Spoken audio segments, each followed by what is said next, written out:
तो बच्चों फिर हम आपके सामने जीव जगत का वर्गीकरण अध्याय 2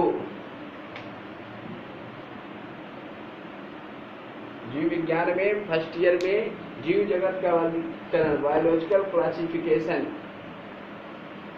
लेकर के प्रस्तुत हुए हैं। जैसा कि आप जान चुके हैं वर्गीकरण क्या है कि प्रकृति में उपस्थित जीवों को उनके गुण दोष समानता के आधार पर एक सूची में व्यवस्थित करना ही वर्गीकरण है, जिसमें आपने क्लासिफिकेशन, टैक्सोनॉमी और नॉमेनक्लेचर इसके बारे में जाना है। वर्गीकरण, पहचान तथा टैक्सोनॉमी इनके बारे में जान चुके हैं। तो जीव जगत का वर्गीकरण सर्वप्रथम अरस्तु, जिन्हें एरिस्टोटिल भी कहते हैं, ये जंतु विज्ञान के जनक माने जाते हैं। जैसा कि हमने पहले बताया था, इन्होंने समस्त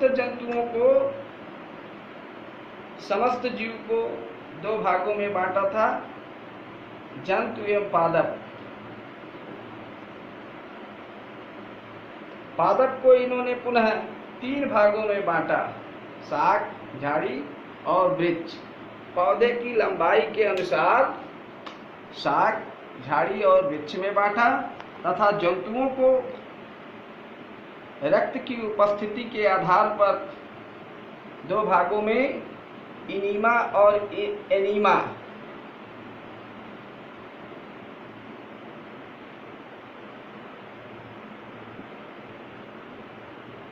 अर्थात वे जंतु जिनमें रक्त का रंग लाल होता है तथा जिनमें रक्त का रंग लाल नहीं होता है। ये बहुत प्रारंभिक वर्गीकरण था।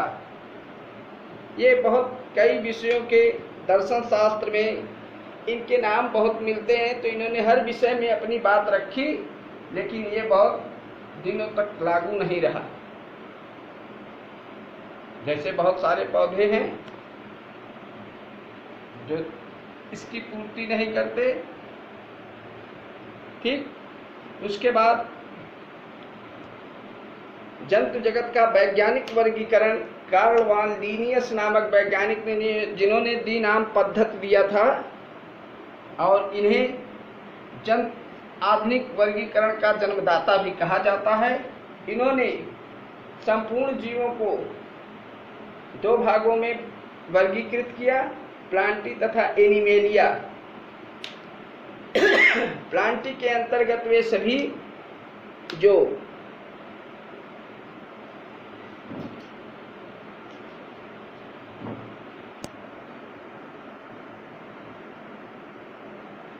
इन्होंने अपनी पुस्तक सिस्टेमा नोचरी में उस समय ज्ञात 4400 जंतु तथा 1700 वनस्पतियों के प्रजातियों को द्विपद नाम दिया, इसलिए इनको वर्गीकरण का जनक माना जाता है।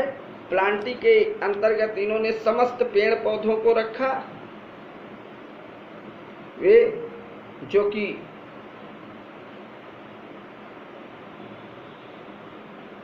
हरे होते हैं, स्वपोषी होते हैं, जबकि वे जो कि पौधों पर आश्रित होते हैं। इसमें भी दोष था। ये दोष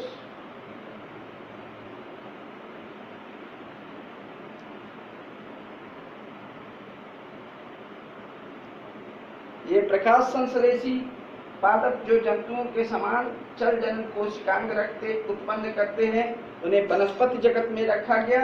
नंबर 2, क्लेमाइडोमोनास, यूग्लिना एवं अपंख कवक जंतु वैज्ञानिक द्वारा जंतु जगत में तथा वनस्पति वैज्ञानिकों द्वारा वनस्पति जगत में शामिल किया गया। कीटभक्षी पौधे स्वपोषी एवं विषमपोषी दोनों होते हैं, अतः इन्हें पादप एवं जंतु जगत में रखा गया।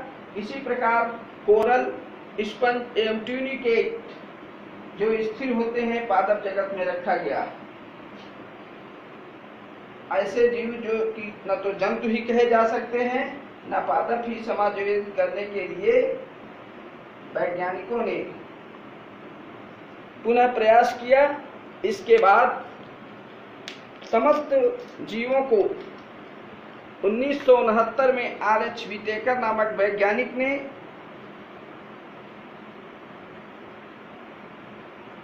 निम्न तथ्यों को ध्यान में रख करके जीवों के 5 जगत का कोशिका की संरचना, प्रोकैरियोटिक कोशिका,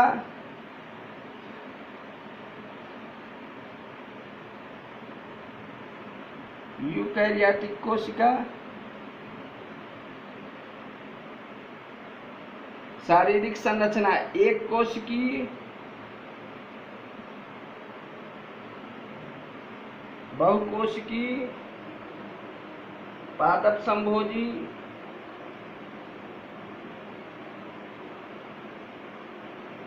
जंतु संभोजी, जातवृत्तीय तथा प्रजनन के आधार पर संपूर्ण जीवों को 5 जगत में बांटा, जिसे क्रमशः मोनेरा, प्रोटिस्टा, फंजाई, प्लांटी तथा एनिमेलिया, जिसमें अलग अलग जीवों की श्रेणी बनी, जिससे अध्ययन सामान्य हो पाया। अब हम जगत मोनेरा के बारे में आगे चर्चा करेंगे। धन्यवाद, नमस्कार।